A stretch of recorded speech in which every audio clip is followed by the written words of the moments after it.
I believe I'm meant to bring this verse to you today. Don't grow sluggish, but be imitators of those who through faith and patience inherit the promise. We're living through really peculiar days, aren't we? I know for some of you it's a time of incredible busyness. I talk with guys, they say it's exhausting. I'm having to make phone calls, Zoom meetings, lose the sound. It's a very frustrating, busy time. For others, actually it's quite the opposite. You're shut in, you don't see anybody, a few demands, a few dates to meet, maybe not bother to get particularly dressed. We just can drift into what the Bible calls sluggish. Sluggish is a funny word. You find the sluggard in the book of Proverbs. It's interesting. In the Proverbs you see these characters, the simple, the fool, the sluggard. And here it says, like, don't get sluggish.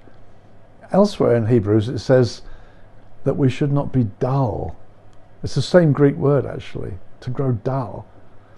We don't want to get dull. You could get dull in your mind. Stop reading, don't think about things, just get dull, bored. You can get dull emotionally, not expecting any highs, no excitement level, not expecting your heart to get stirred. You can get dull in your willpower. You just don't keep going, keep things disciplined, making sure you get stuff done. You just grow dull. And here the scripture is saying, don't let it happen, don't let it take place, arrest it. So what's the opposite then? What's the alternative?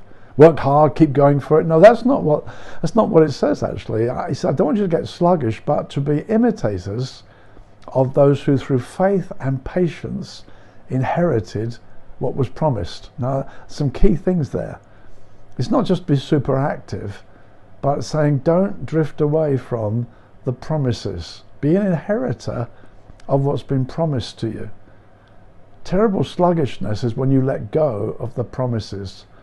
It's through faith and patience. Now, we often think of faith as something in the immediate. You know, faith, own it now. By faith I take it.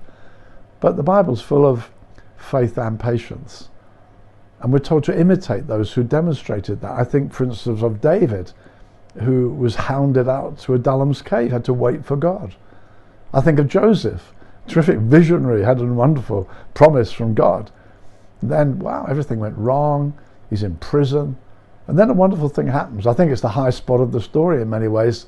Another guy gets put in prison with him and says to Joseph, I've had a dream. And I think if I had Joseph, I would say, yeah, I used to have dreams. Forget dreams. It's dreams that got me in this prison. He doesn't. He says, tell me your dream. I think, well done, Joseph. You're still believing. You're still holding on to the thing you felt God promised you. Beloved, that's the key to not growing sluggish. Keep the promises. Don't abandon what God has said to you. Don't drift away from it. We need to be diligent. We need to be imitators. Imitation in the New Testament is always positive.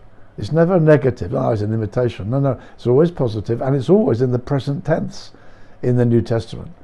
So let's consider these guys. Let's imitate their patience so that we can inherit the unique things God has said to you. What makes you distinctive, the works God prepared beforehand for you to walk into. Don't abandon them. Don't drift from them. Don't grow sluggish. Let's be imitators of those who through faith and patience inherited what was promised to them by God. Have a good day.